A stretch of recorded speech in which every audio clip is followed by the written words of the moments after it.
Salut tout le monde, c'est Jérémy. Aujourd'hui on reste sur des produits Xiaomi, mais cette fois c'est pas vraiment un produit tech parce qu'on va parler de la cafetière Xiaomi. Donc c'est une cafetière de type Nespresso. Donc Xiaomi fait aussi le café effectivement et on va voir ça ensemble aujourd'hui. J'en profite aussi pour vous dire que c'est Banggood qui m'a envoyé cette cafetière. Merci à eux parce qu'il y a aussi d'autres produits Xiaomi qui devraient pas tarder à arriver sur la chaîne.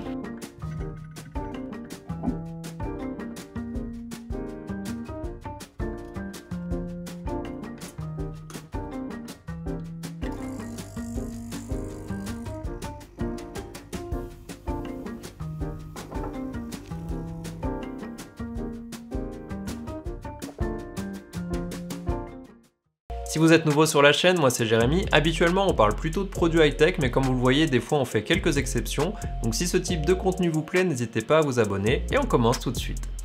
Alors si on revient un petit peu sur cette cafetière et ses caractéristiques, il s'agit du modèle Xiaomi Mijia S13001 qui a une puissance de 1150 watts, une capacité de réservoir d'eau d'environ 600 ml et une pression de 15 bars.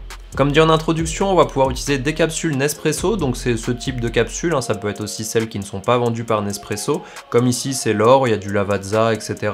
Donc moi habituellement j'utilise pas ce type de capsule, en fait j'utilise des grains, tout simplement parce que j'ai une cafetière avec grains.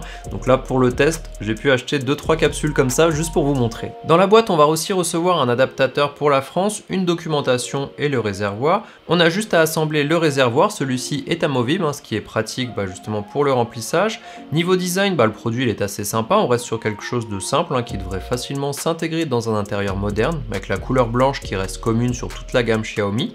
Sur le dessus de l'appareil, on a le système d'ouverture qui permet de glisser la capsule de café, deux boutons, un pour le café court, un pour le café long. C'est assez classique pour les cafetières à capsule de la sorte. Une fois la capsule usagée, elle se retrouve dans le bac qui lui aussi peut être retiré pour être lavé plus facilement. On peut aussi choisir à quel niveau placer le support selon la taille de la tasse utilisée. Le café se fait en moins de 20 secondes et on a une jolie mousse qui s'est formée sur le dessus. Alors côté prix, on est quand même sur une cafetière qui coûte environ 100 € sur le site, je vous la mets dans la description si ça peut vous intéresser.